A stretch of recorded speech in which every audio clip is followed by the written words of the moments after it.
This regular City Council meeting of the 37th City Council is called to order. Please stand for the pledge. I pledge allegiance to the flag of the United States of America and to the republic for which it stands, one nation, under God, indivisible, with liberty and justice for all. Thank you. City Clerk Norris, please call the roll. Mayor McClellan. Yes, here. Mayor Pro Tem Radner. Here. Councilmember Burns. Here. Councilmember Rich. Here. Councilmember Weiss. Here. Okay, we have a quorum.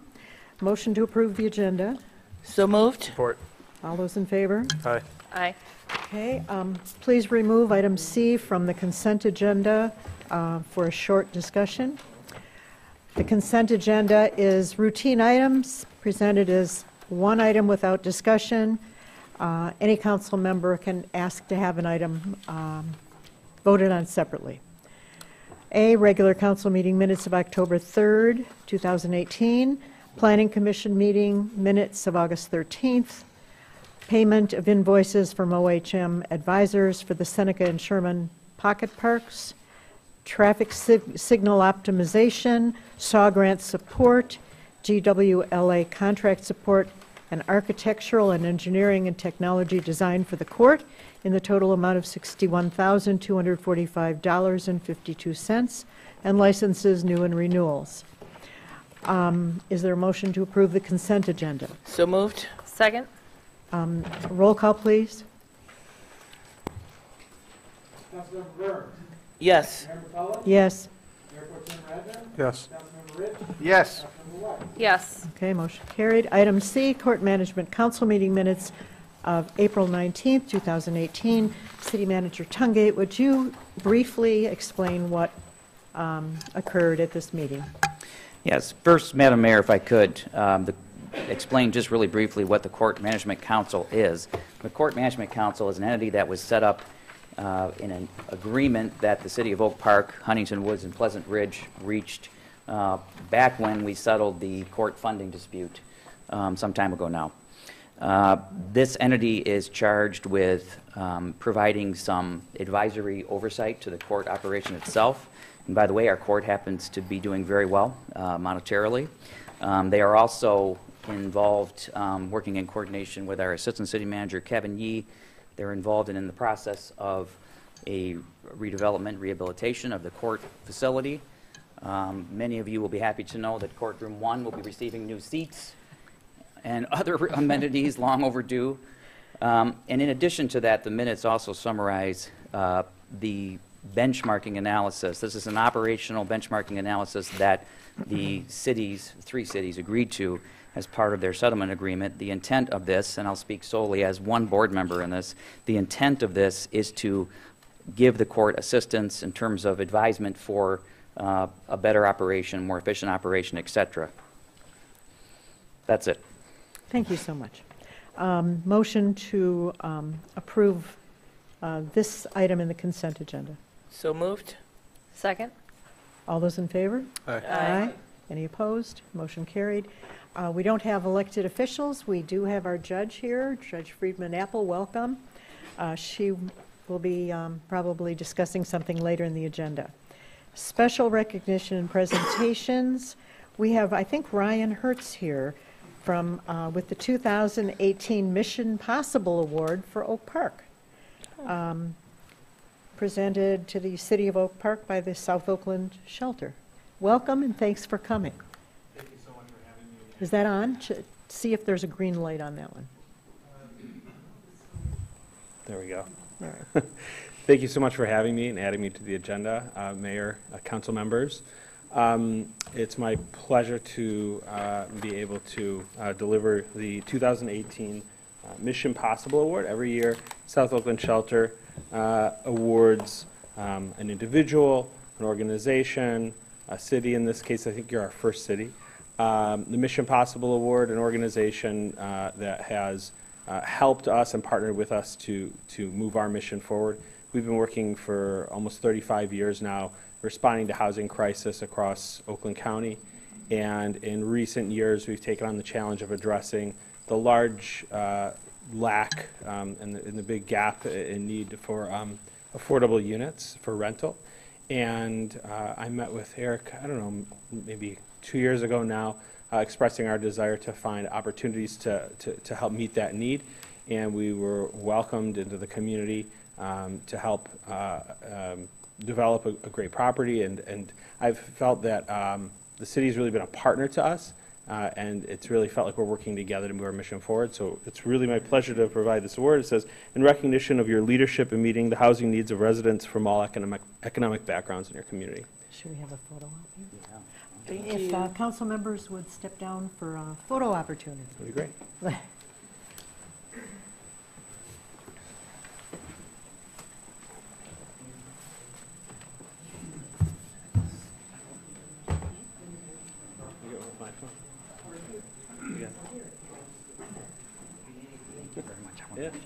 I wanted to just say, if I could just say a couple of things. Ryan, the honor and privilege is all ours in working with you guys. For those of you that don't know, the South Oakland Shelter has teamed up with a development firm to, actually a development nonprofit, to build affordable housing on Coolidge Avenue on the west side of Coolidge, south of 9 Mile. And the development, this was through a pretty long process. Public bidding process, and the development is going to be called Coolidge Place, and you're going to begin construction soon. Yeah, ideally in the spring. In the spring, and they've been just a pleasure to work with, and it's an honor to work with you. And I also wanted to take an opportunity to thank Kim Maroney from our staff, who's really spearheaded it from our angle. So thank you, Kim. Thank you very much. Yeah.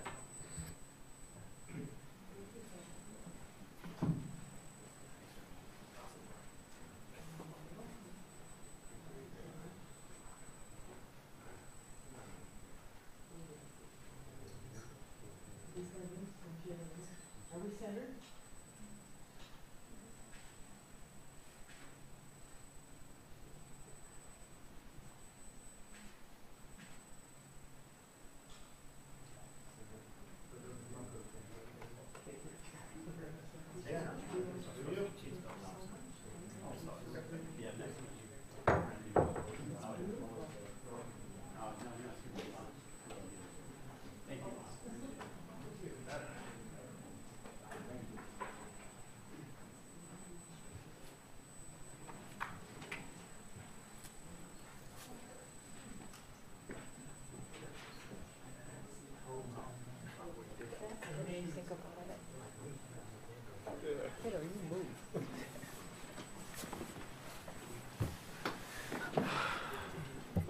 That's beautiful. Thank you. Thank you so much. Beautiful award. Let's see, public hearing B.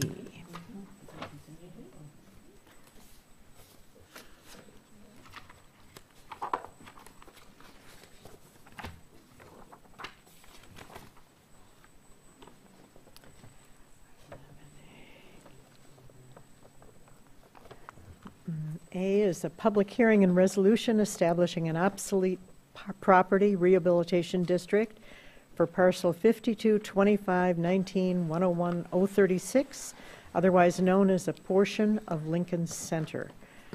I will open the public hearing. Is there anyone here who would like to speak to this? Can't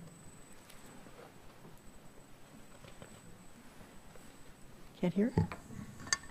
Anyone here ready to speak? Please come up.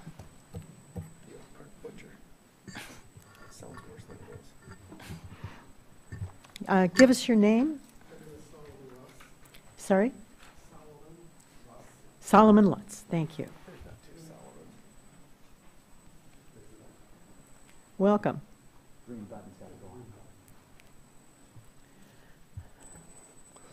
I've been a resident of Oak Park for the last 40 years. I own my house for 30 years, and I'm just concerned about the noise level that Kroger's is going to bring to the area. Do you guys have anything planned for that? Not hearing. The gentleman is concerned about the noise level. Is there someone here from Kroger? No. There, Director Maroney?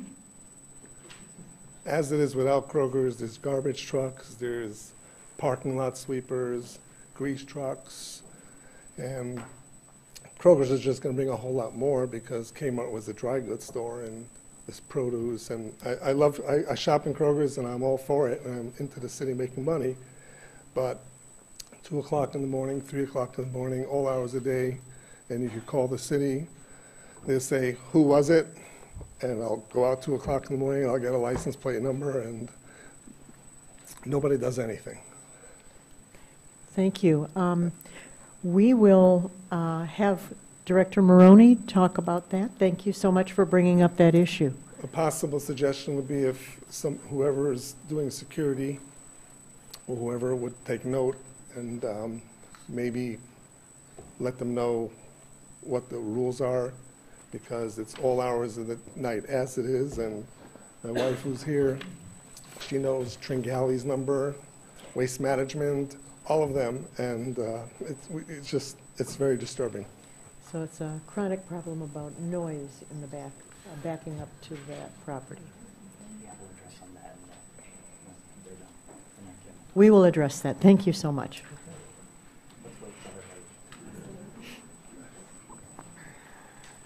Hi, welcome. Give us your name and address. My address? Carol Udman, U-D-M-A-N. I live on Harding Street behind Lincoln Center. We have experience with the construction from Kmart because we've been in our house since '75. Kmart came in about '86. It starts with the construction. It's not just the actual store. They don't respect us. They don't care about the citizens. And if you call the police, by the time they get there, a lot of times the noise is over with. And is that the best use of time for a policeman to come and tell them you're making too much noise? The laws in Oak Park, as you know, I don't have to tell you, after 11 p.m. until 7 a.m. in the morning, and I'm telling you, all the years Oak Park was there, it was constant. We are lucky enough to live right behind the loading dock. And we would hear 2 and 3 in the morning, and you hear the that truck. The men outside talking loud, laughing, all of that.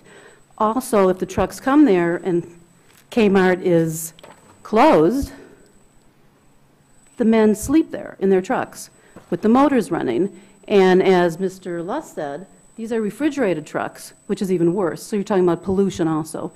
And so if they get a fine, what do they care? You're talking about $1 billion company, so big deal, they get a $100 fine. We're very upset. We don't know what to do about this. We have it with the garbage trucks constantly, and it'll stop for 2 weeks, and it starts again. And we like Kroger's, and we are very happy that Oak Park is bringing more business in. We're not anti-Kroger's, but we're concerned about this. We are right over the wall from them. It's the first time I've heard about the noise issue. The first time. Well, you know what, We've though? heard. But Kmart went out of business 2 years ago, or 3 years ago. And we are so happy that nobody moved in, because it's wonderful. And you say, well, why did you buy the house there? You were Because there when we first. moved in, AT&T was there in a one-story office building. And then, about 10 years later, there was a fire, and Kmart moved in. So Thank you those for are bringing our big this issue concerns. to our attention. But, you know, we would also like to know, we didn't hear from Kroger to find out what are their hours are going to be, we don't want a 24-hour store, that is for sure. So we don't know anything. We're talking about this without knowing what the plans are. We thought somebody was going to be here tonight from Kroger's to speak. No? Oh, thank you More very much. details later. I'll tell you how important this is to my husband and I. We just drove from Lakewood, New Jersey, all the way here, so we wouldn't miss this meeting. Thank you for coming, and thank you for bringing up this issue. Bravo. Please give us your name and address. I'm Carol Edmonds' husband. My name Okay. is Michael Edmond.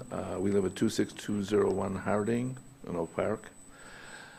There's a noise ordinance in Oak Park, and I talked to the people who are responsible for enforcing it, not the police, and they can't enforce it for 2 reasons. Number one, they don't have a meter to measure the noise, as far as I know.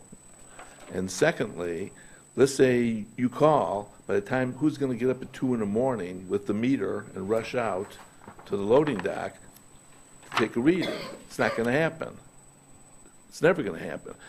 So I'm just wondering if we could either change that ordinance or create another ordinance to address activity, commercial activity that occurs between 11 o'clock at night and 7 in the morning, where there are residences abutted to or adjacent to the commercial building, no matter what the building is, a restaurant, a Kroger store, or anything else. That can be enforced. But the noise, I don't think the noise can be enforced at all. Because they're going to be sitting there, and if somebody comes with a meter with a diesel engine idling, it's probably going to measure maybe 30 or 40 decibels.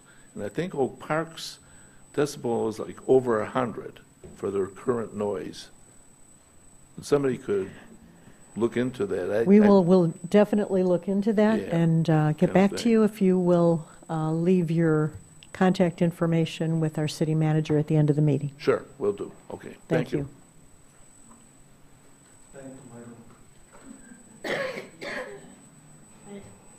I'm Please. the fourth person to come up with the same issue, Ellen Solomon's wife. I make the calls. I call the city, and you know what they tell me? Call the police. At 2 o'clock in the morning, I call the police to tell them there's noise in the backyard. Either nobody shows up, or by the time they show up, nobody, it's stopped. It's terrible. The backing up in the middle of the night. Dee, dee, dee, but it's so loud. I live right behind Mookie's Greens and Beans and all the things that's without Kroger's. The garbage dumping, it is so loud. They dump it, drop the can. The parking sweeper comes, starts at my house, backing up, dragging noises, sweeping, goes through the whole lot. You finally fall back asleep. 25 minutes later, he's back around, and you just wake up. It's like my kids wake up. It's completely disruptive at this point. And I've called the city plenty of times. No help at all. You said you've never heard the problem. Nobody has directed me further than call the police. Okay. My husband's gone out, gotten dressed at 2 o'clock in the morning, and gone to see which, because you can't tell. There's so many dumpsters there. Which one is making that noise right now? And then they take care of it. I call them, and they say, oh, we're so sorry. We know the ordinances. We're sorry. It won't happen again. 2 weeks later, it starts all over. Now when you have your windows open, it's a nightmare. The summer was quieter because we had the air conditioning going, all windows shut. But this time, and then towards the end, it's unbearable. Thank you. Thank you for bringing this issue up. Thank you. Anyone else? Anything from the city to come at this time? Madam Mayor? Yes. I think there is somebody else who wants to speak. Got it.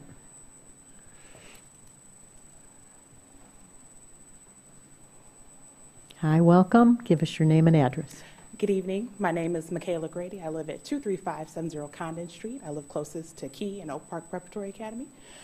My concern is not about the noise, which was so eloquently put by my neighbors, but it's about vermin. With a fresh produce store coming, there's already a serious vermin problem on my side alone of Oak Park because of FedEx pushing all the wildlife our way. What is going to be done to help regulate the vermin that will be headed towards the grocery store? They're going to dump expired food, pre-expired food, old food. It's always not going to be donated as it possibly could be. So that is my major concern. Will that bring more of a vermin infestation to that side of Oak Park? If you are having problems with rats, we have a building department that takes care of that. Rats, skunks, possums, feral cats, neighborhood dogs. There is a plethora of vermin on my side of Oak Park. I don't know how many of those things that we handle, but certainly if there's rats in the neighborhood, we have a whole program to exterminate them. And so, should she see Robert Barrett? The gentleman in the blue tie, third guy, cute one, that one.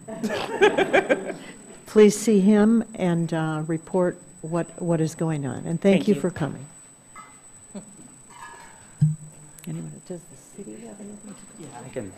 Madam Mayor? Yes. I have a comment or a question. Yes. Councilmember Kenrich. Has Kroger's had their site plan already approved? This is a question for Kim or for, has the site plan been approved? No, I don't think we're at that stage. I don't think it's happened yet, right? No. No. Are these types of issues, you go to the planning commission meetings, right? Correct. These type of issues can be raised there, correct? Yeah, these can be raised during the site plan approval process. Site plan approval. We have not gone to that phase yet. The first phase is doing the tax incentive, which is before you tonight, and then hopefully site plan would be sometime in November.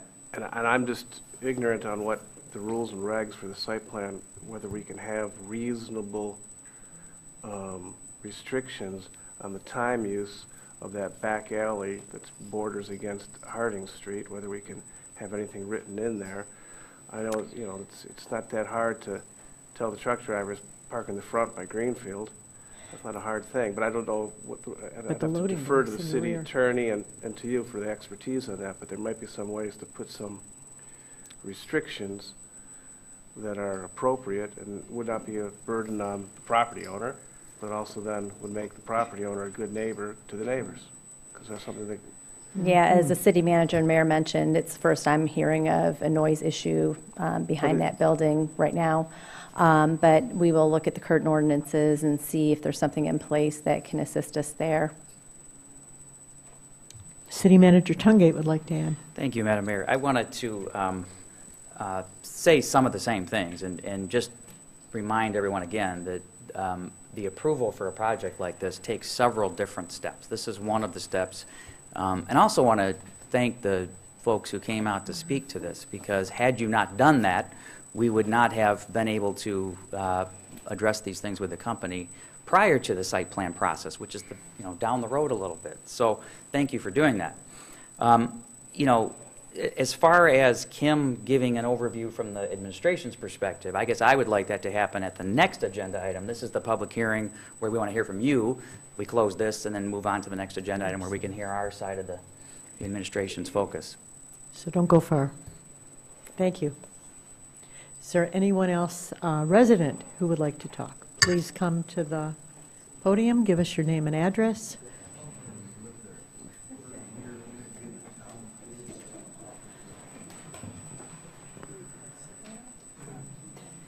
I'm Margot McPhillips, 26100 Harding. Number one, I want to know what's going to happen with the Aldi's with Kroger's coming in. I didn't think you could do something like that with Aldi's right there. And number two, if in fact Kroger's comes in, what is going to happen with the parking lot over there? It's very dark. Will they be responsible for putting in new lighting in that area? You're talking about the front or the back?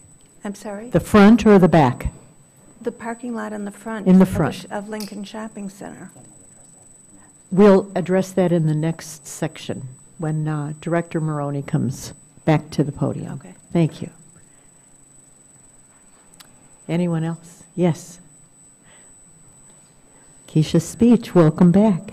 Good evening, Madam Mayor. Don't have to say my name, but Keisha Speech. I live at 10031 Saratoga, and just wanted to express first, I want to acknowledge there are quite a few people. I was in Oak Park Neighbors earlier, which is our Facebook, one of the Facebook groups that the city has, an organic Facebook group, and I was noticing that online, those people that are not actually able to make it are voicing on both sides a lot of passion about the Kroger coming to town, and I just wanted to acknowledge those people because they aren't able to make it.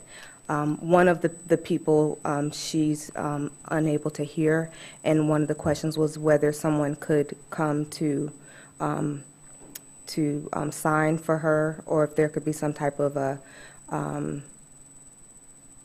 interpreter. So that's something to think about for this, if we do this again, because she was very passionate. But my question, I guess comment, is in support of Kroger coming, because of the things that I hear, and I certainly feel for and empathize with the people that have the noise and the truckers. I am very well aware of that. I used to live behind something like this in Virginia, in Chesapeake, Virginia. I know that those things are within the city's power, the council's power, to kind of protect the citizens. You know, you can restrict when they can come and load, et cetera. There's maybe some things that the company can do as well. But one thing I'm very well aware of is that property has been left vacant. And that can cause a lot more problems to us as a city. So I think that if we are welcoming to some type of a property, like some type of a company like this, it can benefit us so much more than it could hurt us. And I also was looking at just, there were some comments about, you know, potential other companies, big box companies, and I know that our economic development department worked very hard when I was on council to look at those options, and some people may not be aware, but those options weren't options, and it's been so long, but those options weren't options. So we have to think about what is options, what are options and what are not, and those options weren't options for reasons that they didn't want to come here, or they couldn't come because of just what was already saturated.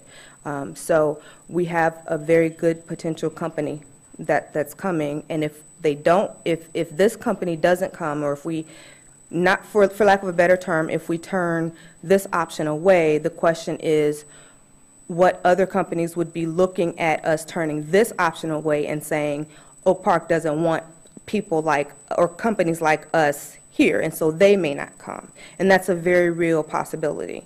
That happened with restaurants, you know, for a long time. So that's something to consider when we do something like this. We certainly want to think about and be heard, but also be conscious of, you know, what that can mean for our community as we strive to grow and develop as economically as possible. That's all I want to say. Thank you for your comments. Is there anyone else who wishes to speak? Declare. Yes. Council member, yes. I just wanted to make a comment in regards to our four-legged friends that visit us. I've been in Oak Park for 18 years, and unfortunately, it's really not much that the city can do in regards to certain things, like skunks, wild animals. We have to go to animal control for that. As I stated, I've been here 18 years, and I have skunks and possums and raccoons that come in my backyard, come on my back porch, and I've tried everything possible. I did find something that worked for the skunks. So if you want, I can tell you, meet me after the meeting. But it's really nothing that the city or anyone can do in regards to the possums, the raccoons. Oak Park used to be a forest. And as long as we are building and developing, unfortunately, we're going to have that issue. Not the vermin, though. Just the other ones, the skunks, the possums, and the raccoons. Just wanted to state that. Thank you. Anyone else? There being no... Madam Mayor, if I may just add a brief comment. Yes. Mayor Pro Tem Radner. One more thing, obviously, is that if anybody is dumping spoiled food anywhere in the city, they'll get ticketed very handsomely, and I think everybody knows that. So that's obviously something that we have that we can use to combat that, again, if they're actually doing that, especially because it would be so easy to see who is doing it. Thank you. No one else wishes to speak? No one else wishes to speak? Oh, he said he couldn't hear. Yep. I declare this public meeting closed then. Thank you. Next, we have public hearing and resolution approving a 12-year obsolete property rehabilitation exemption certificate for parcel 52-25-19-101-036 at 26200 Greenfield. Say it again.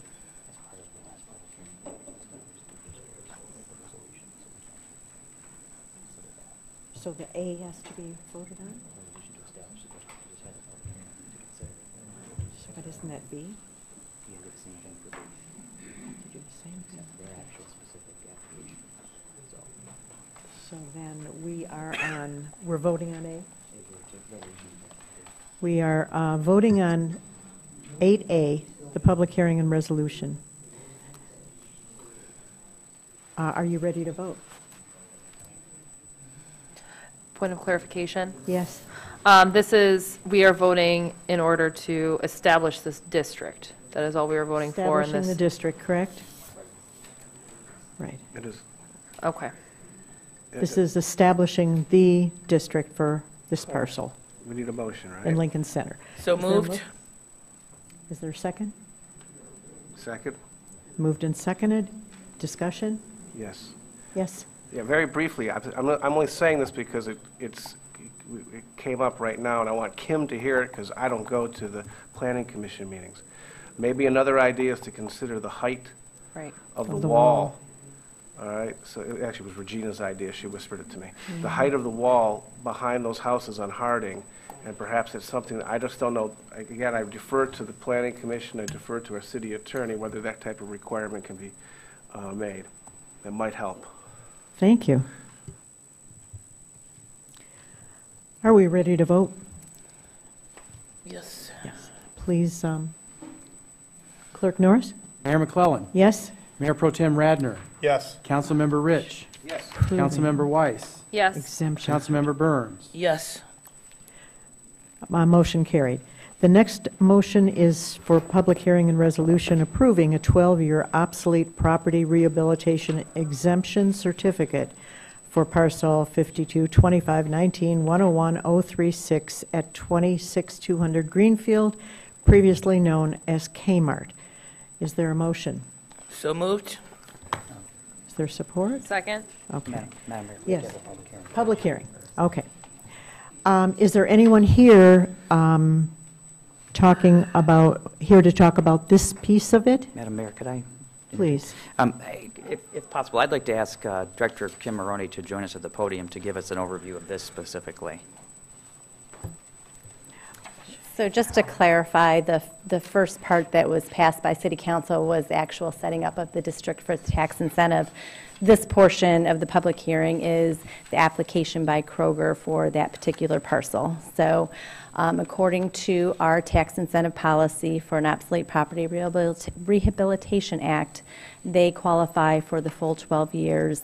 And what it does is freezes the property taxes at the current level for a period of up to 12 years on that parcel. That's to induce them to invest $17.25 million in this property. Is that correct? That is correct. We do have representatives here tonight from Kroger as well as the current property owner, Harold Etkin. If there's any questions that you wanted to pose to them. We've been working with Kroger for 3.5 years on this project and very happy we've gotten it to this level.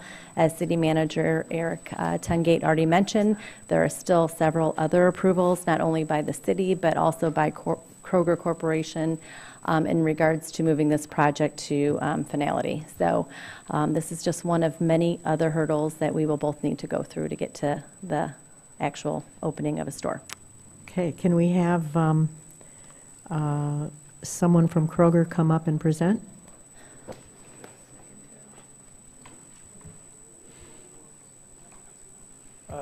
David Copenafer, 3679 Oakshire, Berkeley, Michigan, as a home address. Neighbor. Just to the north, correct. I lead Kroger's real estate operations in the state of Michigan, and I'm here on behalf of the Kroger company with our application.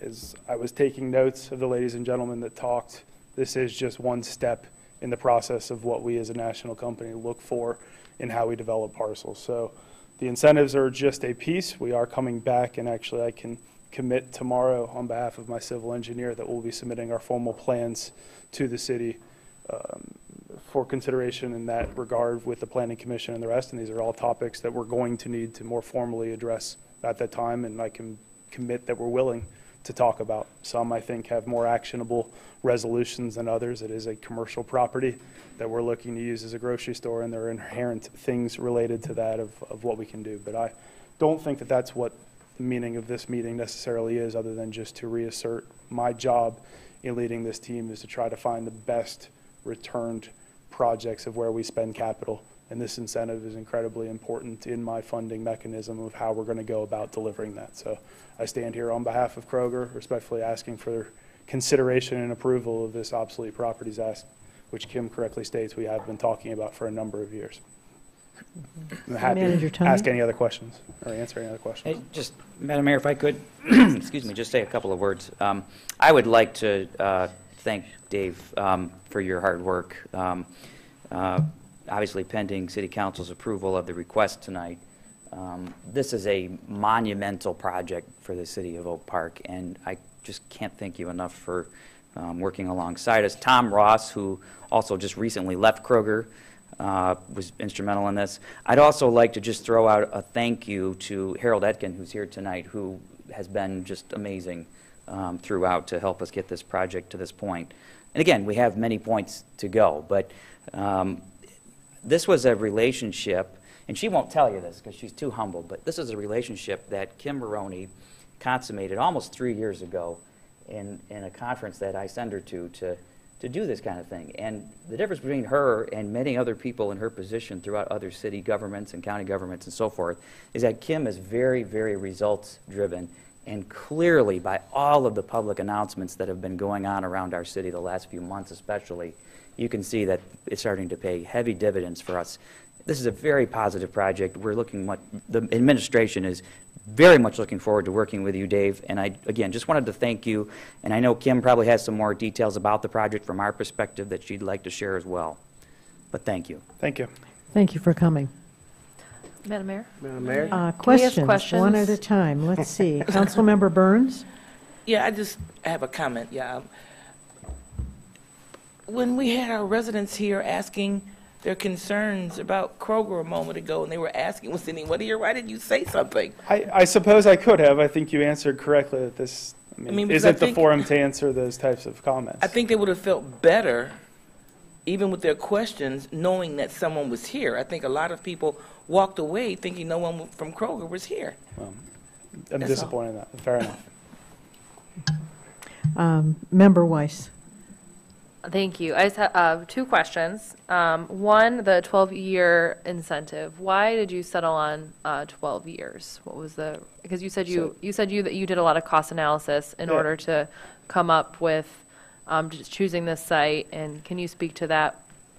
Kim will have to talk to a piece of it. I mean, for us, it's a math equation of looking for an investment and offsetting certain pieces. I mean, I'm getting ahead of myself, but we are looking to repurpose and also completely invest in the redevelopment of that shopping center. And 12 years is a piece of what that funding mechanism is that Kim and the city were able to offer and to value. So like a lot of things, there's negotiation and talk, and 12 years is something that is available in what we're talking about today. Okay. And then my second question is that I noticed in the letter that was sent on behalf of Ian Smith from Kroger that one of the goals is to create dozens of new jobs that will be available to Oak Park residents. I wanted some clarification on that. Is that saying that there will be jobs available specifically for Oak Park residents, or just that there will be new jobs created in general that anyone could apply to, including Oak Park residents? Yeah, it's a number of different features that we'll get into. I mean, any project we've ever done, the predominant place that you're finding people to either work or do the construction-related activities to it are going to predominantly be localized citizens. I don't think he gave a number, as we'll have to actually submit it here in a bit, but we're talking about not just job creation with a larger store.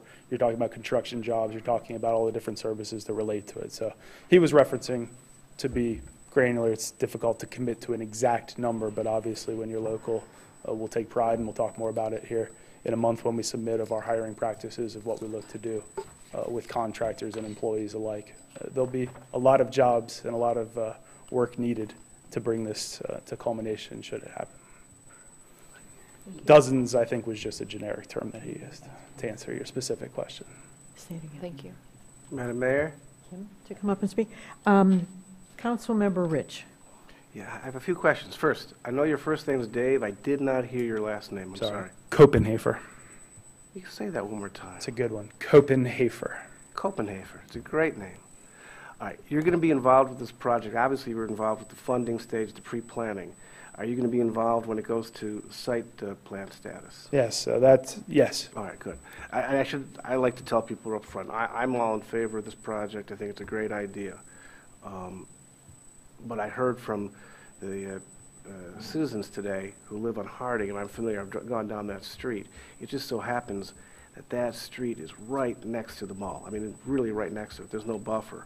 So I'm assuming that when you're working on the site plan project, after we approve today, if we approve today, that these noise considerations, the time constraints, perhaps dealing with the trucks being, where they can park at nighttime, those are types of things that Kroger would be interested in assisting the citizenry with? Sure. I think we're going to have to talk about it. I think you're going to see the site plan and getting ahead of ourselves, that you're knocking down some retail and creating some space for trucks to potentially idle and do things differently. I mean, I don't want to hide, and part of why it's difficult to respond. The administration's going to have to decide if you want to see retail continue to be on that parcel. It'll be difficult, nor, I learned long ago, not make promises I can't follow through on, and there will be times that things happen outside of our control, and so it'll be this body's job to try to figure out whether or not this is the best use for that parcel.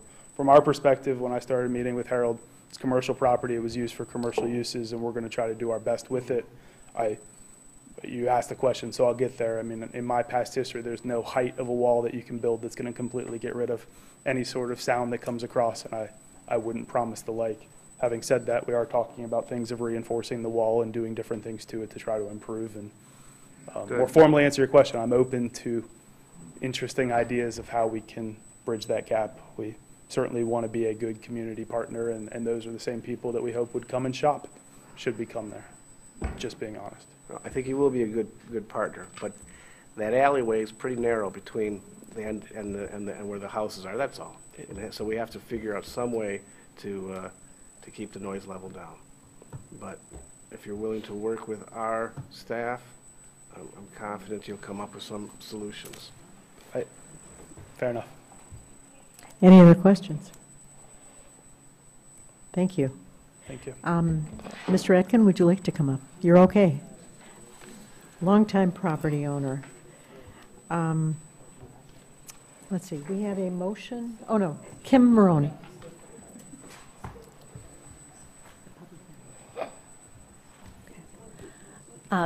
Just to add to the project, as Dave had mentioned, it is a commercial use currently today, so continuing to be a commercial use is what our goal is here. I know that the residents of Oak Park had sincerely wanted, since I started here 4 years ago, a large-scale grocery store in the community, and Kroger is the leading grocer, I think, in the country right now. So having them even look at Oak Park for us is amazing, and I hope we can continue that effort in working with them and moving this project forward. Absolutely. The comment that I had gotten before tonight's noise issue was that we want an upscale market in the city. That's what the majority of people have been saying to me for years, is that we really want a market in Oak Park, and so we will deal with these adjacent residents the best way we can to make their life less miserable, but the community wants this amenity. Anyone else here to speak? We can close the public hearing. Take the vote. I think we've had the motions.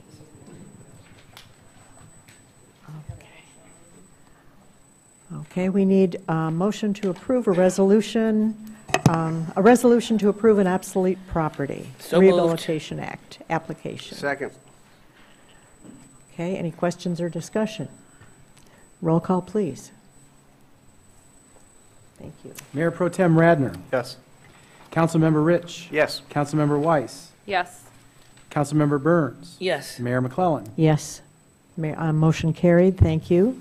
One step ahead. Thank you. And we'll have many more dealings as the process goes on. Okay. 8B.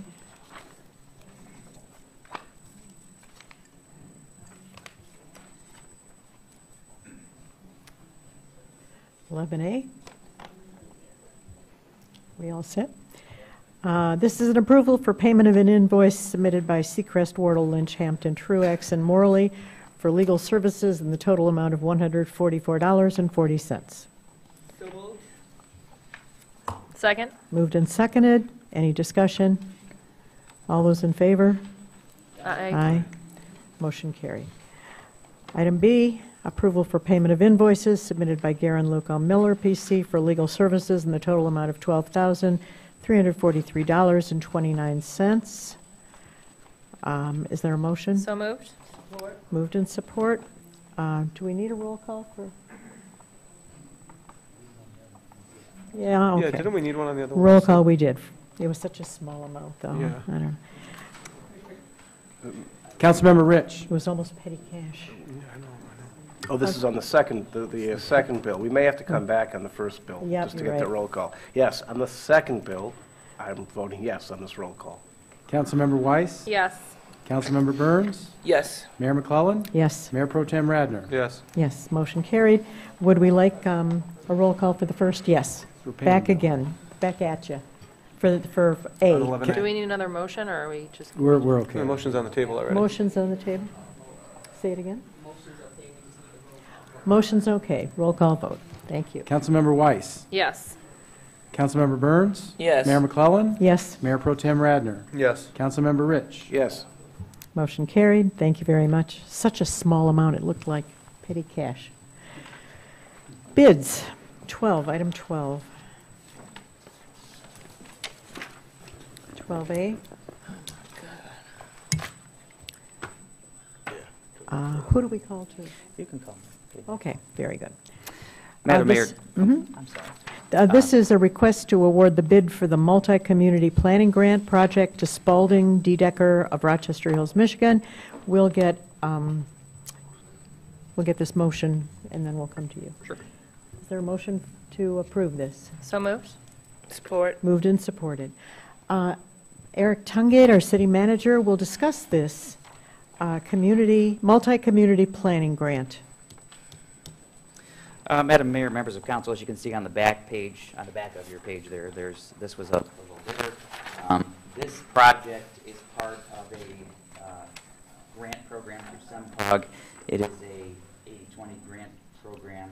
The local match portion of the grant is $1,275.71. The funds are budgeted in the Corridor Improvement Authority budget.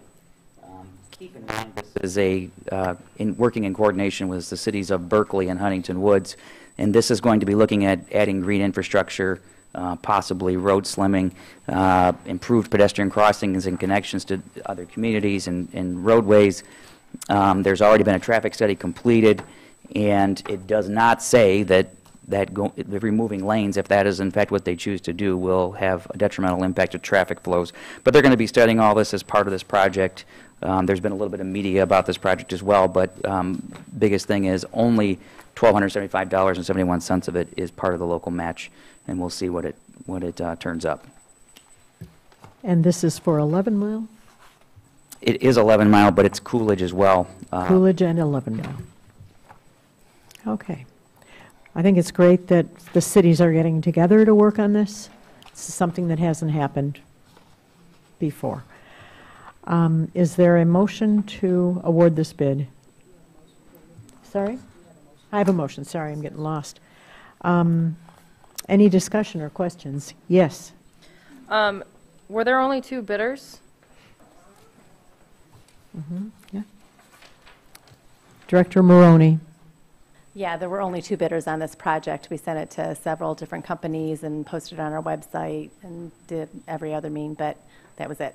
And we're It's a small satisfied? project, so I think that's why we had such few bids. That makes sense. And we're satisfied with the low bidder on this, because they were Yeah. pretty close. Yeah, and we're working with 2 other communities, Huntington Woods and Berkeley, and city manager and I discussed it, and the other communities have worked with both companies before. Okay. Both of them do recommend Spalding to Decker, which was the low bid. So, although both companies were thought of highly by both cities, they did like Spalding to Decker in their bid. So we all were in agreement. And Great. Thank you. Any other questions? Thank you. Let's see. Roll call. Councilmember Burns. Yes. Mayor McClellan. Yes. Mayor Pro Tem Radner. Yes. Councilmember Rich. Yes. Councilmember Weiss. Yes.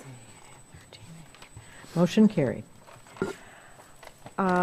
The next item is ordinances. There are 4 ordinances that we have discussed at length at the previous meeting, and so this is the second reading and adoption of, and we're going to vote on them separately, of an ordinance to amend Section 18167 of Chapter 18, Buildings and Building Regulations of the Code of Ordinances of the City of Oak Park. We need a motion to approve this. Before we vote on them, could you say them in layman's terms so people can Yes, understand what they I are? think that once we will make the motion in second, and we'll have our attorney explain what it is. So moved. Support. Moved and supported.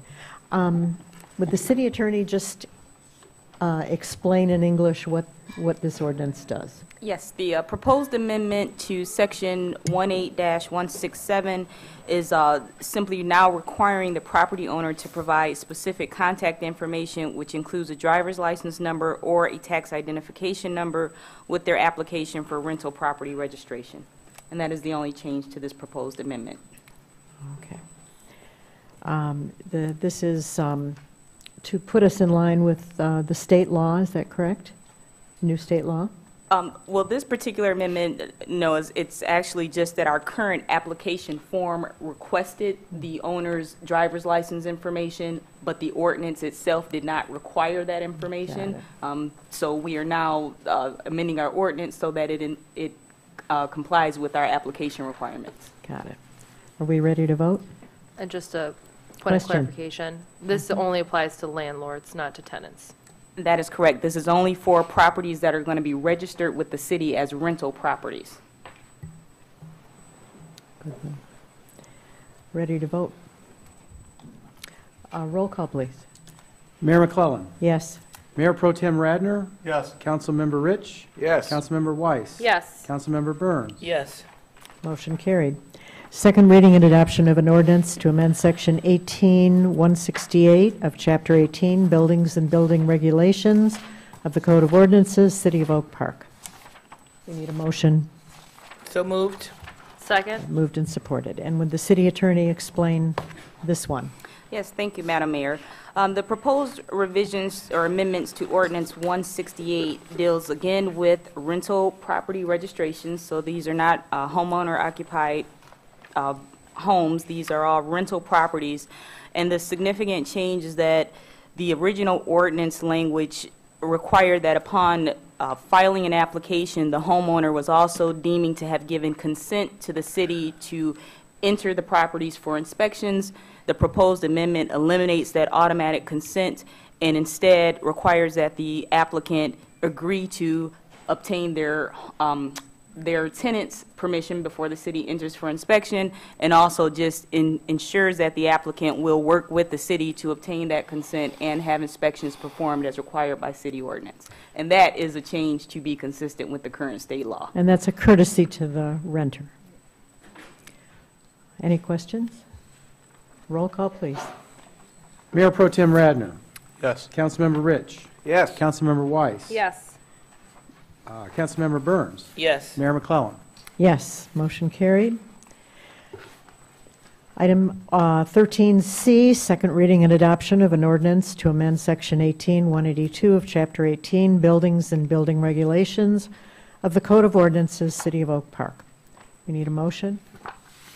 So moved. Second. Moved in second. City Attorney, would you explain this piece, please? Yes, Madam Mayor. The proposed amendment to Section 182 and then the subsequent proposed amendment to Section 183 both again follow the amendment you just passed for 168, that in addition to gaining the applicant's assistance with having the tenant permit entry for inspections, it also now details the timing for the inspections and the locations that those inspections are permitted. And those are the only amendments to Section 182. 182. Are we ready to vote? Yes, roll call, please. Councilmember Rich. Yes. Councilmember Weiss. Yes. Councilmember Burns. Yes. Mayor McClellan. Yes. Mayor Pro Tem Radner. Yes. Motion carried.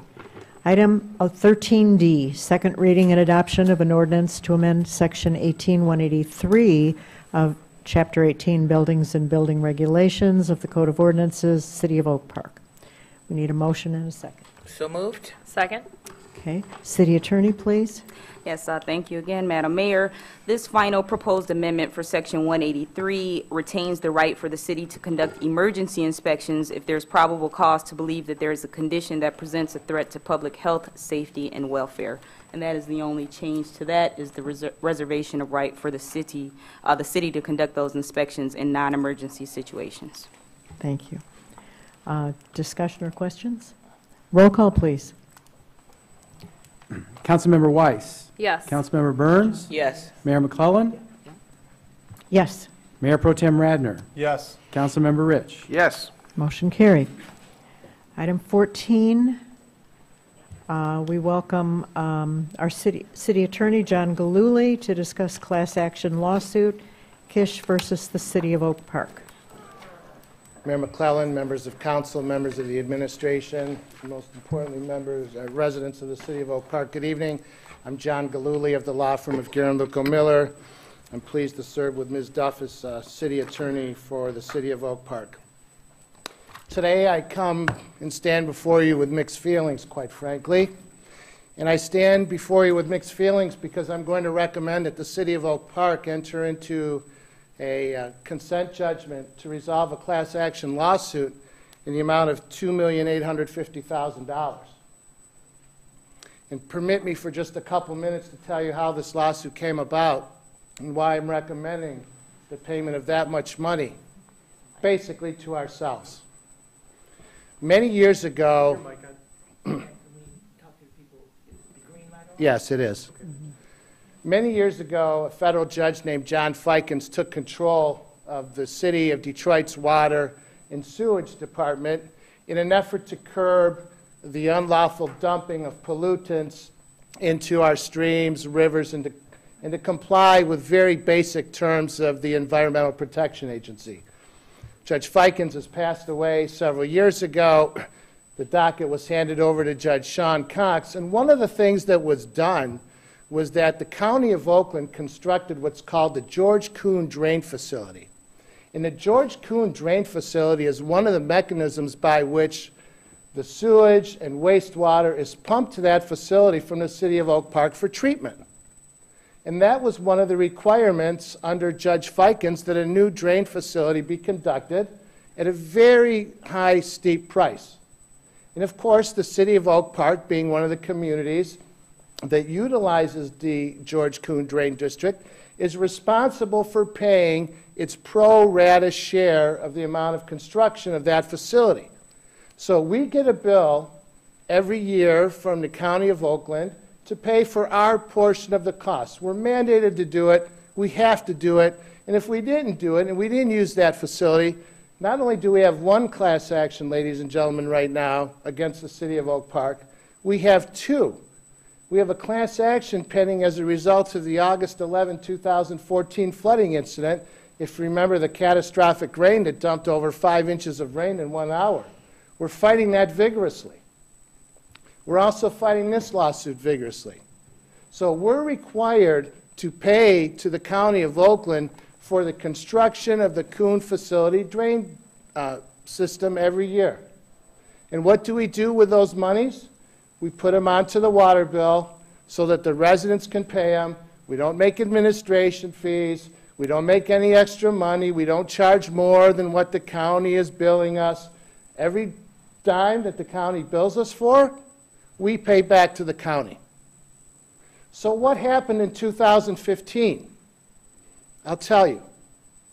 There'd been a lot of class actions in other communities that you may have read about just in the paper a couple days ago. A law firm here on Woodward, not in the City of Oak Park, got the idea that they wanted to start suing cities around here, alleging that putting those monies on our water bill was a technical violation of the Headley Amendment, which prohibits us from imposing taxes that aren't imposed or voted on by residents. So they sued a lot of communities. And a lot of communities didn't, quite frankly, fight very hard about it. And when there was a settlement as to the city of Ferndale, who had a lot more money in its bank account than we did at one point, and thought it was in their best interest to settle a case for $4 million, what happened? A resident picked up the phone, Ms. Bannon, who has every access to the court that she wants. It's a constitutional right in America to petition the court to address our grievances, things of that nature. That's okay. But let me tell you what the practical problem is now. She invited these plaintiffs' attorneys to sue the city of Oak Park. And the result is which we have two options. We can settle the case, or we can go to trial and risk a judgment in which the plaintiffs will blackboard damages of close to $40 million. $40 million they want from the city of Oak Park for this alleged overcharging, for the alleged profit we're making. There's not a dime of it, not a cent. Everyone knows it. On this technical violation that was exposed in the papers, there's legislation pending now, but one of our own residents called the plaintiff's attorneys, and they gladly took her up on her invitation, and she sued, and she gave a deposition, and in her deposition that only lasted a couple of minutes because I asked her, ma'am, what do you know about this lawsuit? Her answer was, I don't know anything about it. Was this Ms. Kish or Ms. Bannon?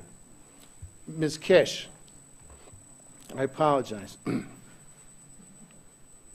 So I stand before you recommending, we've been working months, I was in the hallway, I apologize, literally on the phone with the plaintiff's attorneys trying to work out the final details of the proposed settlement agreement that we discussed. So very briefly, $2,850,000 gross settlement.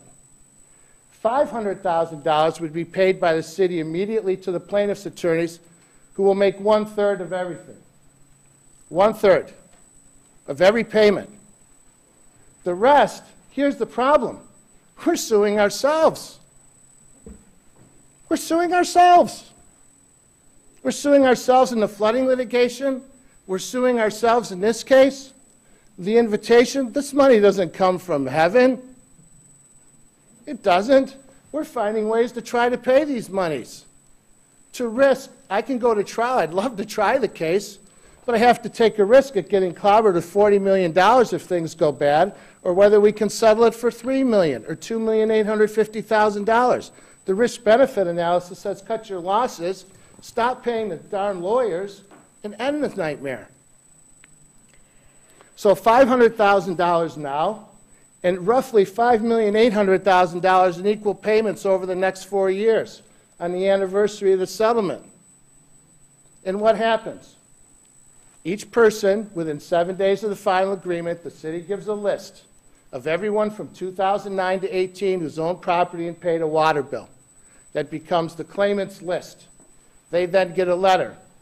They have more details will follow. They then have 30 days to submit a formal claim. That becomes the class.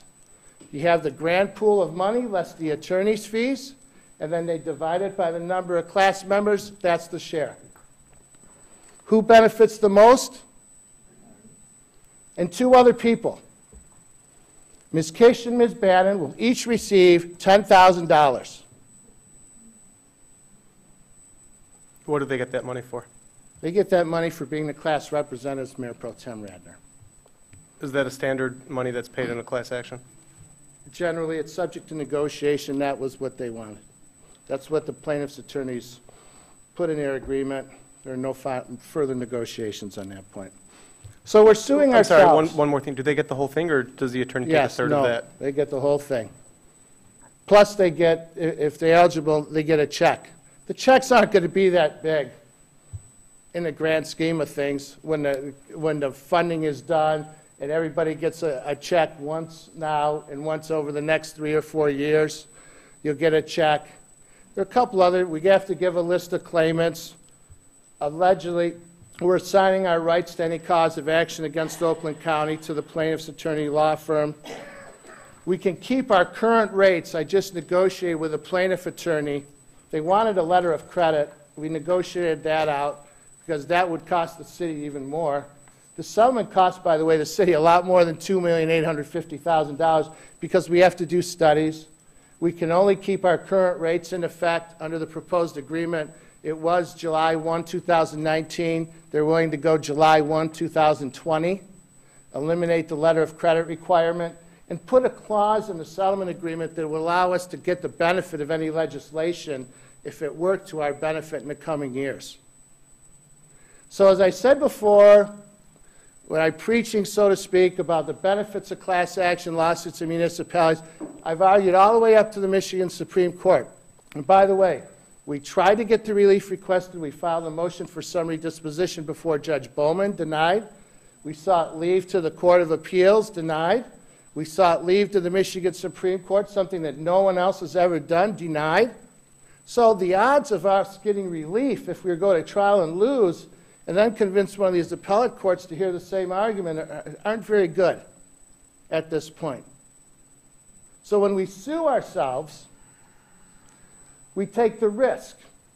And while we may get a little bit of a check from the City of Oak Park's class action administrators in the not-too-distant future, the amount it's going to cost the city in terms of paying the other firm, in terms of paying our firm, greatly diminishes any real recovery. This is not good business.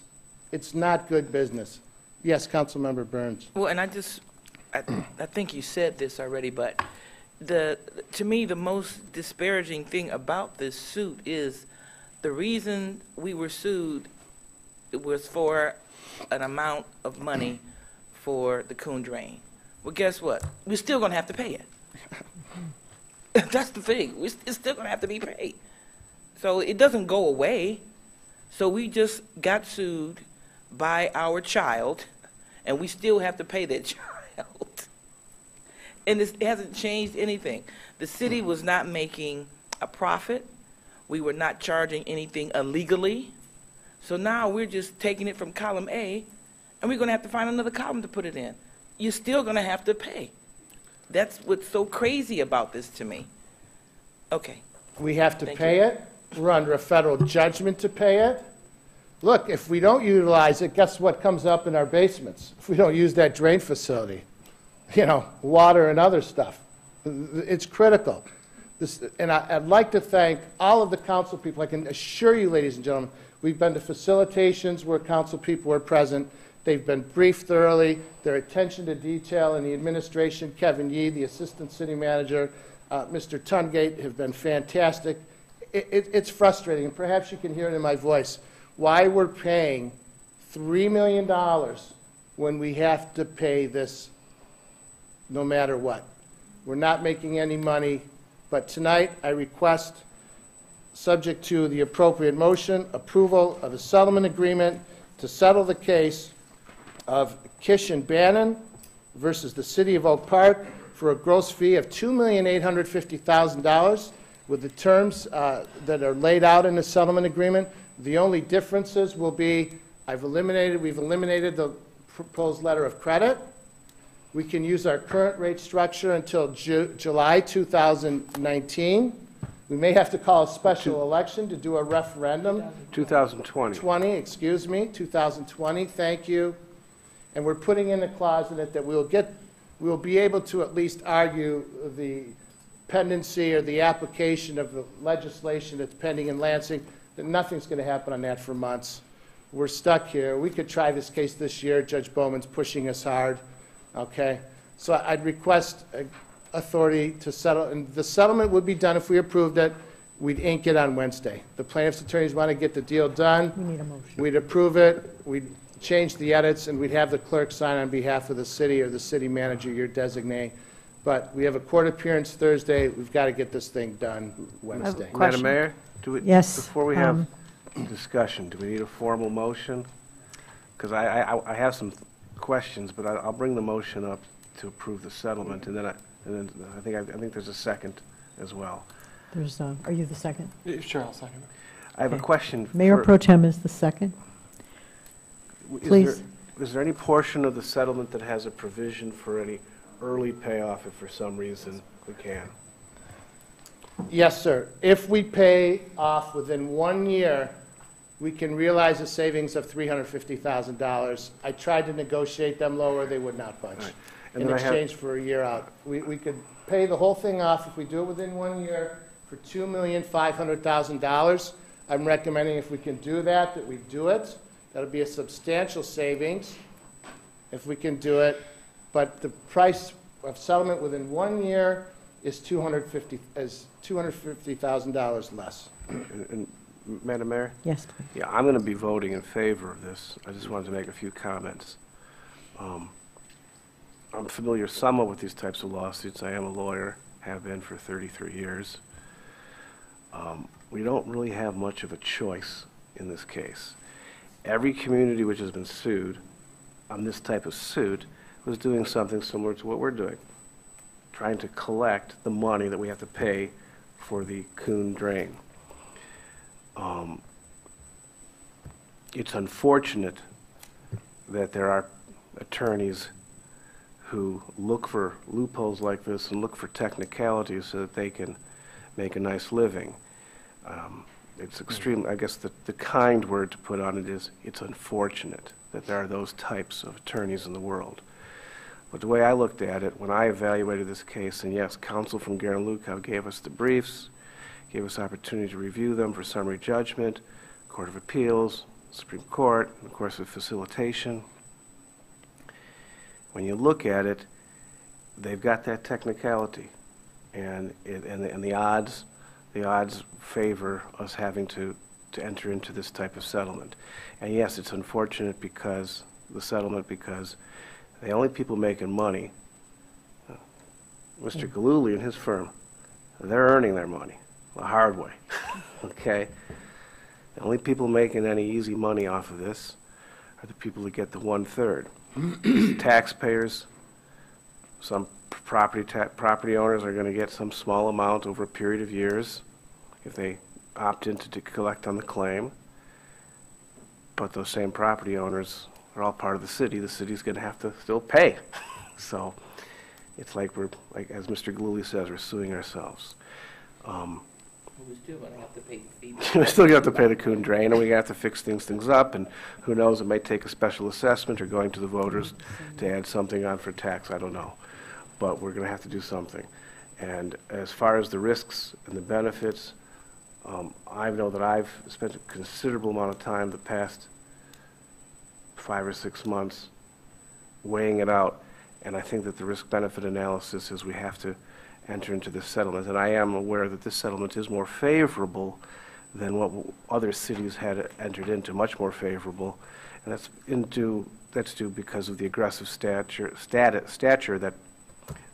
aggressive posture that this council used, and the previous council, this council, I think, was when the suit started, and of course, because of the hard work and the ingenuity of our council. So I'm going to be voting to approve this. Thank you. Further comments? Yes, Councilmember Burns. I also will be voting to approve this, but please know that I have spent considerable amount of time, money, because I left my full-time job just to sit in on some of these sessions, and I have been adamantly fighting against it. And initially, I wanted to go to court. I didn't want to pay. I was willing to take the risk. Unfortunately, that's not financially a very good idea, so I do agree with my colleagues. But just know that I have fought tooth and nail for the city residents and the city of Oak Park, and I want to take this time now to apologize to our attorneys because I gave them a hard time. I fought them every step of the way. You guys have done a wonderful job. Thank you. Well, as I tried to say earlier, I hope I said it. Ladies and gentlemen, your city representatives came to facilitations 3 or 4 times, members of your administration. This is the lowest settlement in these types of cases that has been negotiated. And we are dealing with major terms as well today. It's been a process over months, but they've looked out for your interests a great deal. I remember when Mr. Tungate showed up and Mr. Yee with the city, they brought the budget. They brought the budget to him, and one of the facilitation things saying, we can't pay you $5 million. We don't have $5 million. We have to keep money on reserve for infrastructure improvements, for streets, for roads, things of that nature, literally.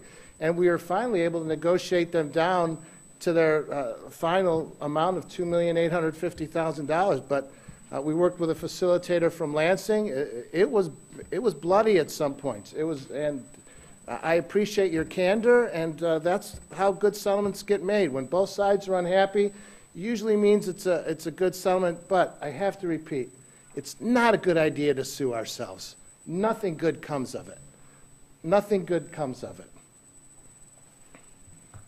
Further comment? Yes, Councilmember Weiss. I just want to also thank our attorneys and city staff and also council members Burns and Rich for working so hard and negotiating these terms. I think everyone involved in this process is very disheartened by the fact that it's come to this. I think all of us at some point were like, let's just do this. Let's take them to trial.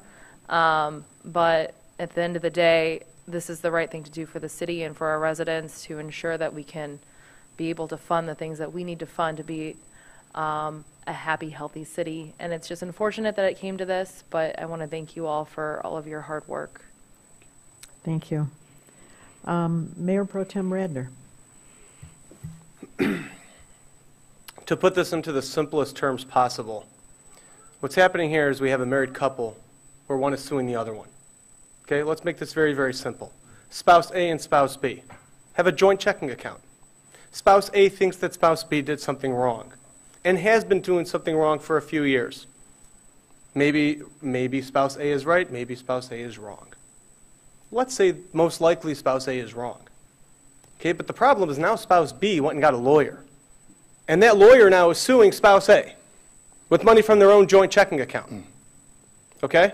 So now the lawyer representing the spouse who's getting sued has to decide, how do we deal with this? We either are going to have to write a check in terms of a settlement, write a check if we go to trial and lose, or maybe we'll win, in which case we only have to keep paying 2 lawyers until God knows when this trial ends.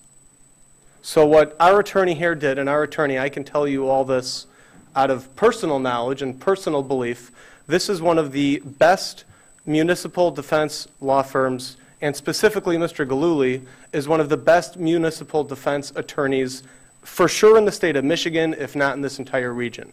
He's one of the best. I do this type of litigation on the plaintiff side. I know this. I know this personally. Yeah, but you don't see cities like this. Not like this. I would never do anything like this. What Mr. Galuli has done for us here is got us the least amount of out-of-pocket expense we could possibly have. Now, again, let's go back to our 2 spouses here. Okay? They go to trial. Spouse plaintiff gets a $10 million judgment against spouse defendant. Now, there's got to be a $10 million check written from their joint checking account. Now, the lawyer's going to take a third of $10 million.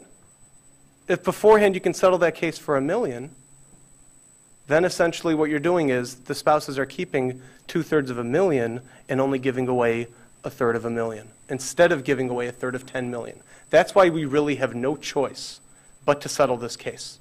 We have absolutely no choice, because if we go to trial and lose, we're suing ourselves, we're beating ourselves, yet still somehow we have to write a check and make it good for $40 million. I don't have $40 million. I don't know if anybody here has $40 million, but we'd have to come up somehow with $40 million to pay ourselves, minus a third that goes to our attorneys.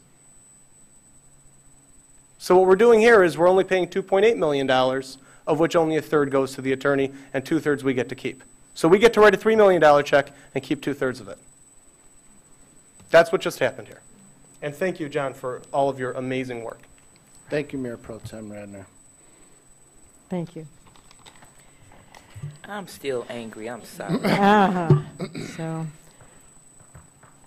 So if the wife sues the husband and wins, she has to give a third of the money to the lawyer. And the husband says, but honey, the rent's still due. Hello, we still owe it. That's where we are. I think we are voting on approving the settlement agreement. And Councilmember Burns. Yes. Mayor McClellan. Yes. Mayor Pro Tem Radner. Yes. Councilmember Rich. Yes. Councilmember Weiss. Yes. Motion carried. Thank you for everything you've done. Ladies and gentlemen, thank you very much for your time. Good evening. Thank you. Thank you. City Manager Eric Tungate, please.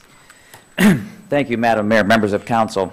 On a lighter note, on a more positive note, I would like to ask our esteemed colleague over at the court, Nancy Waldman, the court administrator, to join me at the podium for 15A. And this is a resolution approving a contract between the State Court's Administrative Office and the 45th District Court for the 2019 Veterans Treatment Court Grant Program. Good evening. And obviously with me here, good evening, council. With me here, obviously, is Judge Apple, Friedman Apple, Chief Judge of the 45th District Court. We are really pleased to announce that we have received yet again a renewal and an increase in our Veterans Treatment Court grant and our Mental Health Court grant. For the upcoming year, we have been awarded $65,000 for our veterans. $65,000 for our Veterans Treatment Court and $121,000 for our Mental Health Court.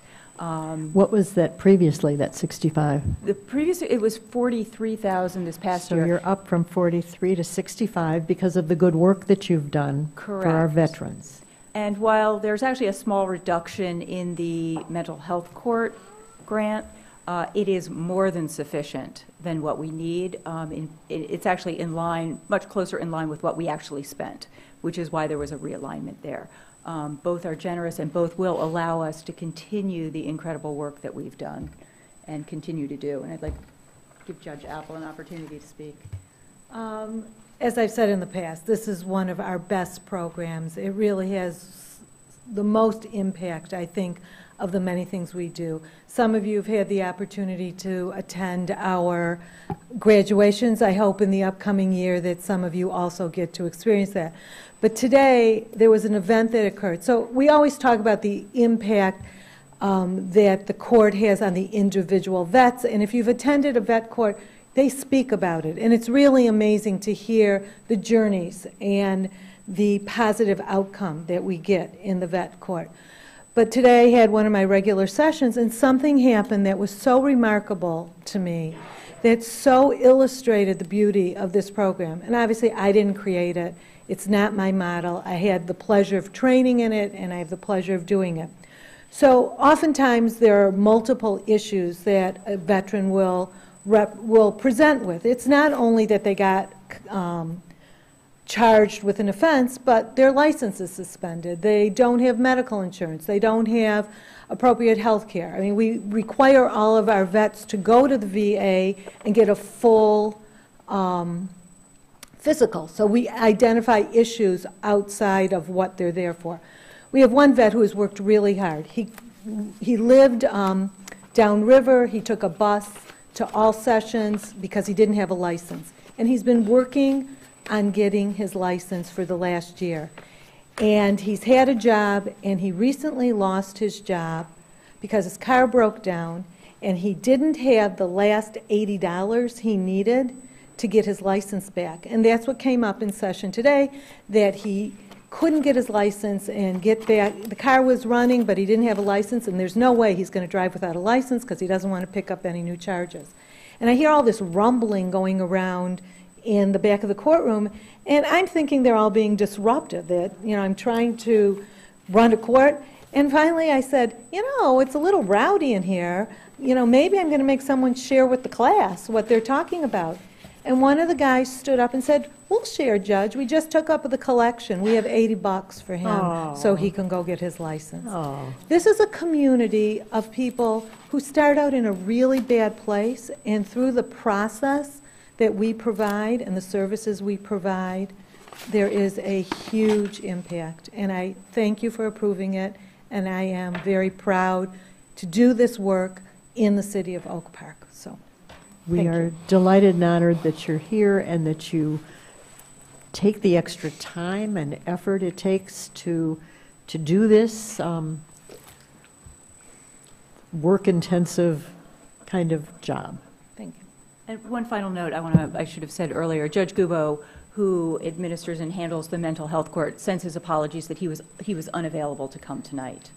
But you. he We're is glad to have you. likewise, really appreciative of the support that we receive from council for this. It's really inspiring. Thank you.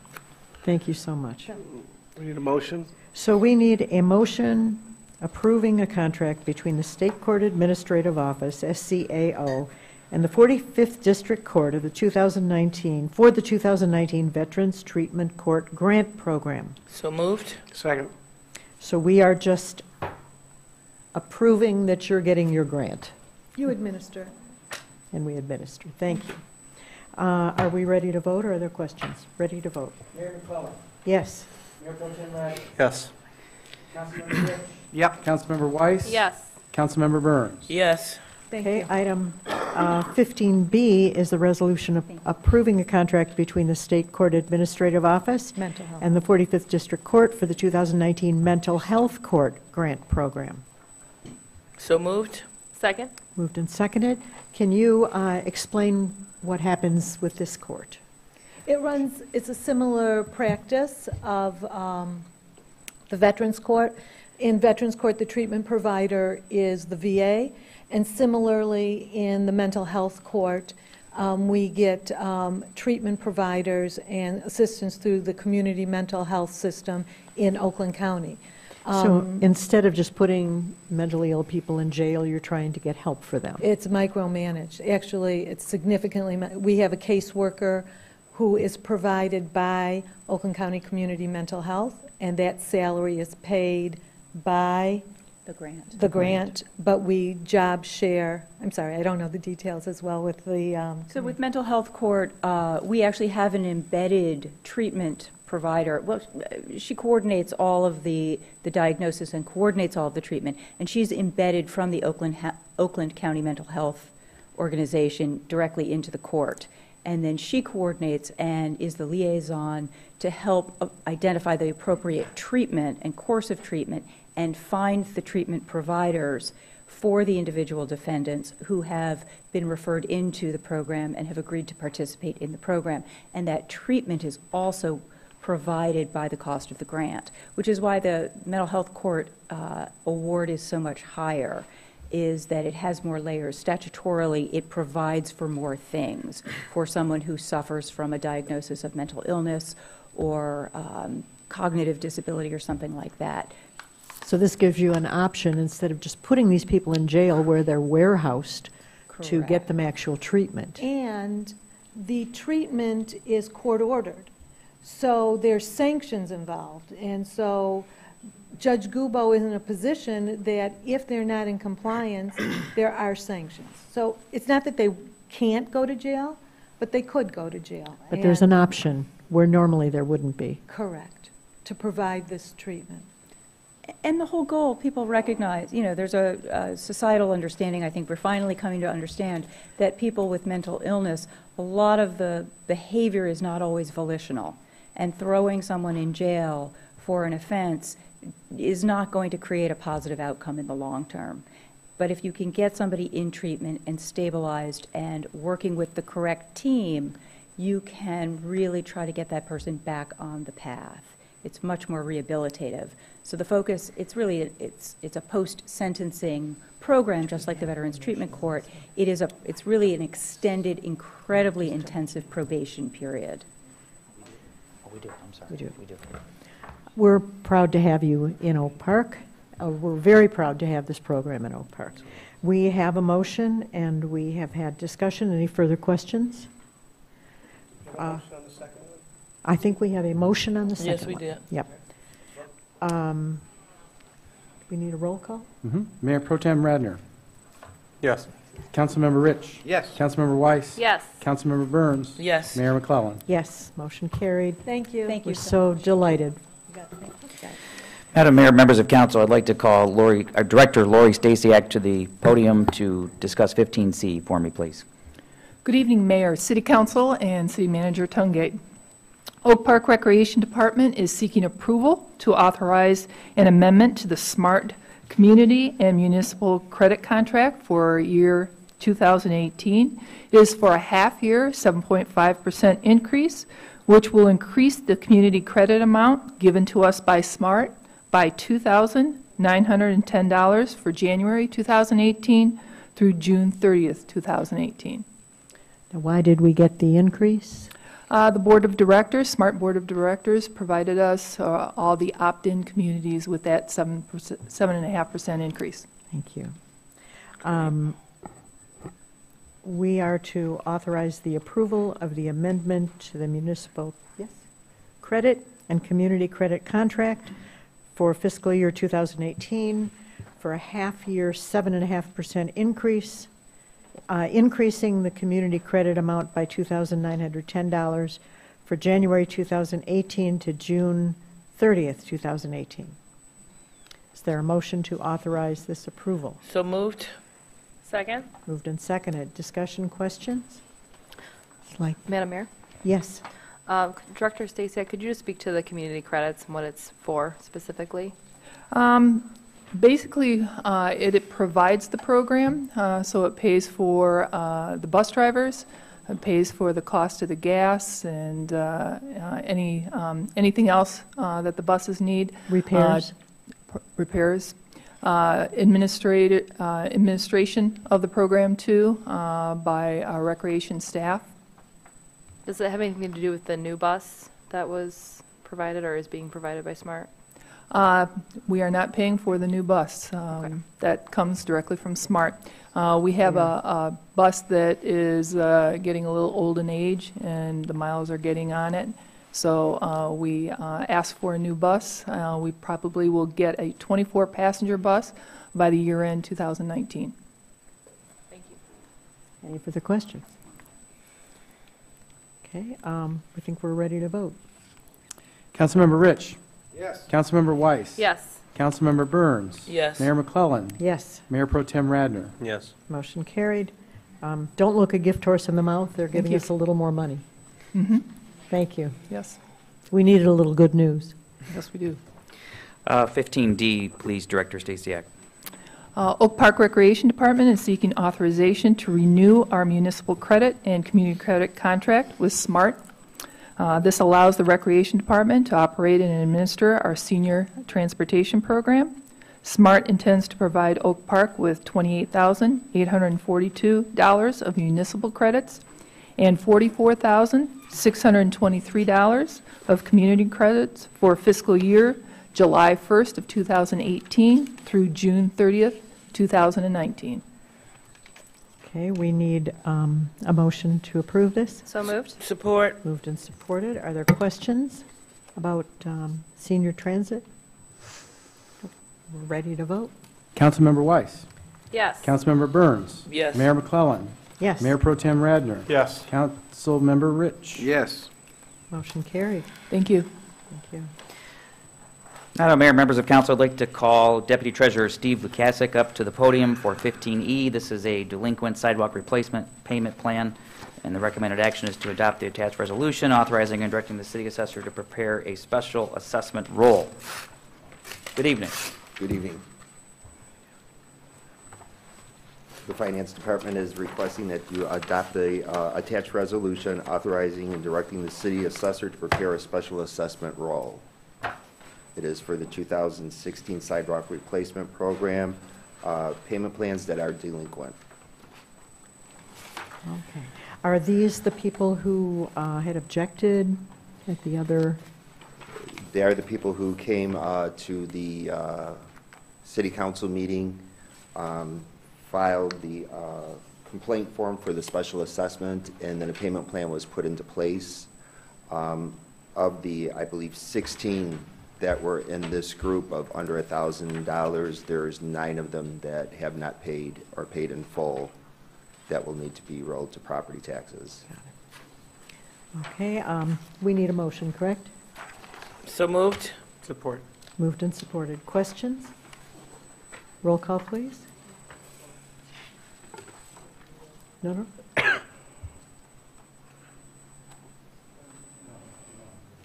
Don't need a vote?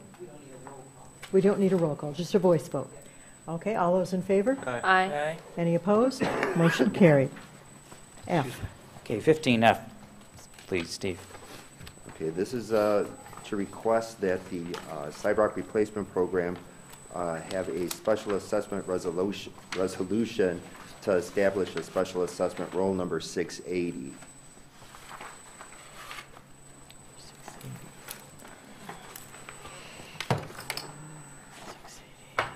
For sidewalk replacement.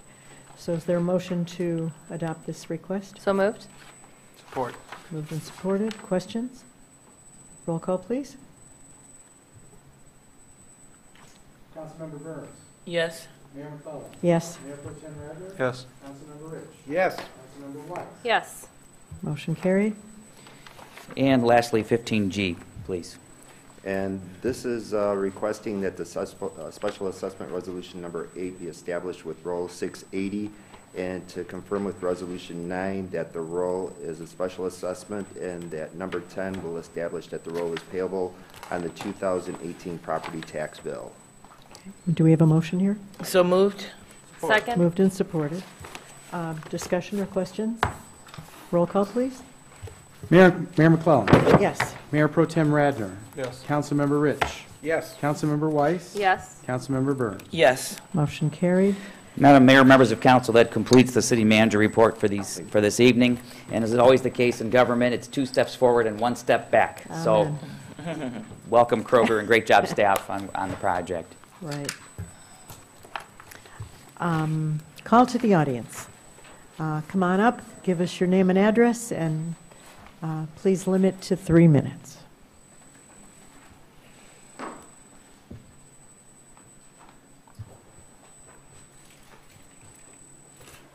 Hello, Cheryl Weiss, 24101 Norwood. Is that better? Couple things. One is I'm so glad Kroger is coming. I'm really excited. We've been asking for a quality grocery store for years, so I'm really glad that's finally happening. I have a question about the settlement. Very disappointed that it ended up this way.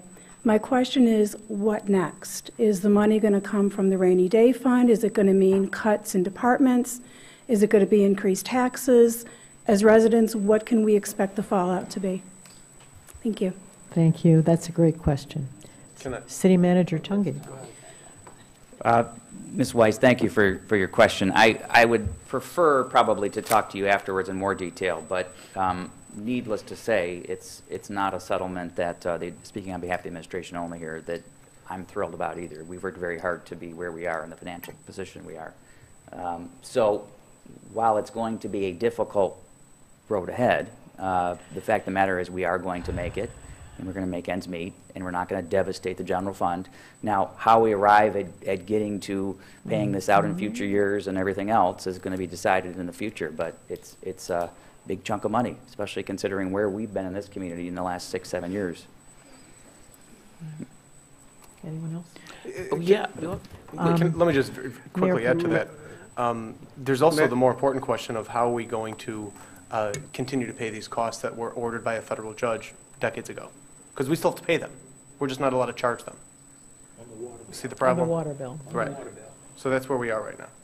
So we still owe the money, and we're not happy. Anyone else?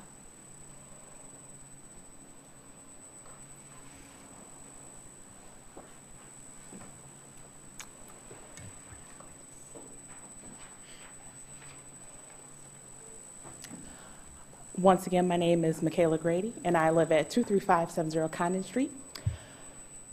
I have lived there since I was 5 years old, and I'm 26.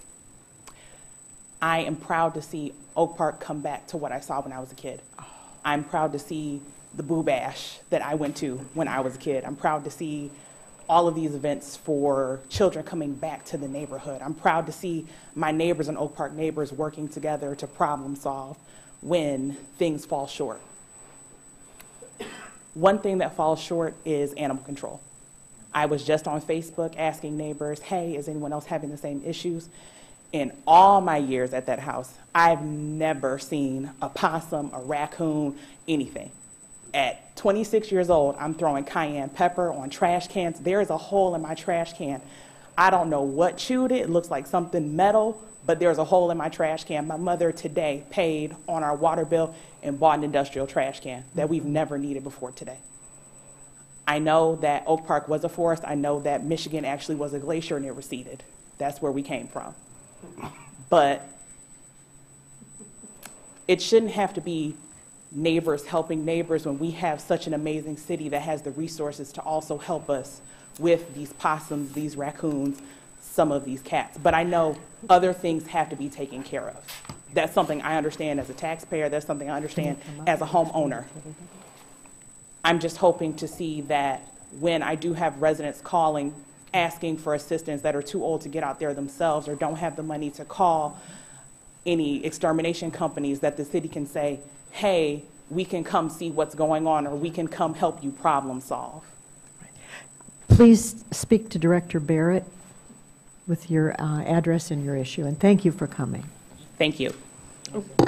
Yes. And can I say one thing to you before you talk Yeah. to Director Barrett? We can help problem solve with you. He'll help you. Thank you. And I'd like to say one thing, too. Yes. And you have been here since you were 5, and you have never seen a possum skunk. Consider yourself lucky. Oh, and you see how tall I am now. Consider yourself extremely lucky.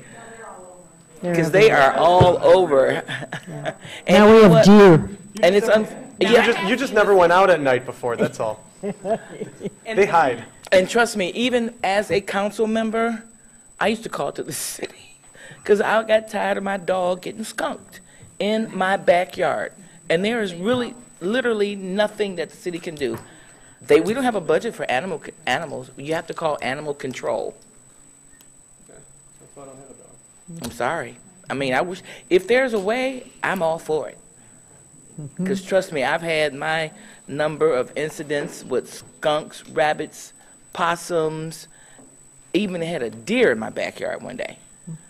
And I understand where the deer are actually coming from, and it's now causing an issue because these deer are so used to people that they stop at the stoplights when you're crossing the street. They know when to cross the street. That's how the deer have progressed living in our neighborhood.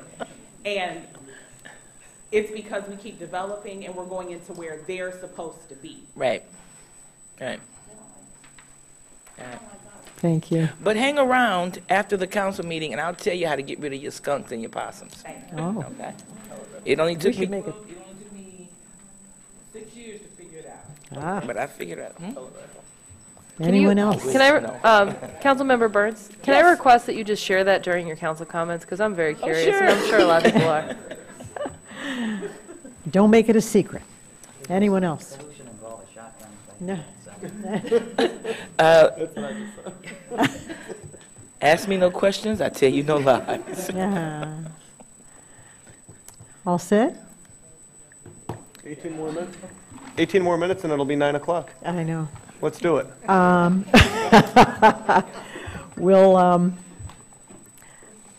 We've gone a little long tonight, so I will just say thank you for coming. Keep in touch, and together we will solve all of our problems. Mayor Pro Tem Radner. Thank you all for coming out, as usual. Everybody have a lovely evening. Now, there were a couple of things that we talked about tonight which are of particular interest to everybody in this city. I'd like to hear feedback. I always like to hear feedback. My email address is no secret. If anybody has any feedback, please feel free to share it with me. The best way to get to me is by emailing me, not by social media and things like that. I'm not really up on that, even though I'm young enough to be. Councilmember Burns.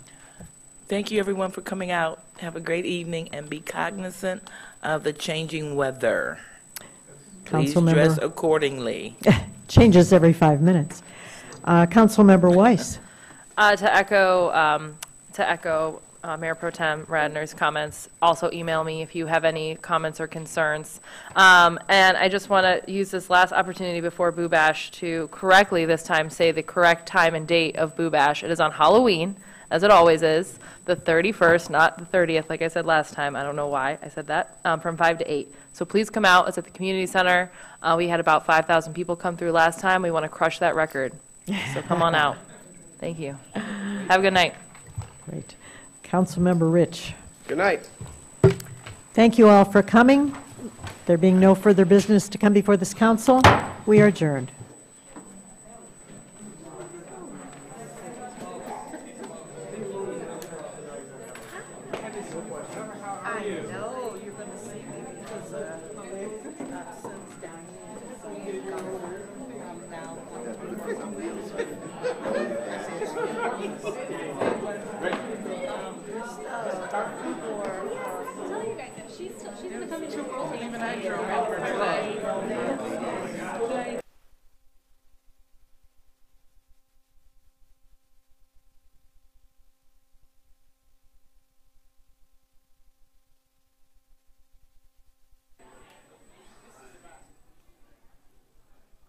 Thank you, everyone.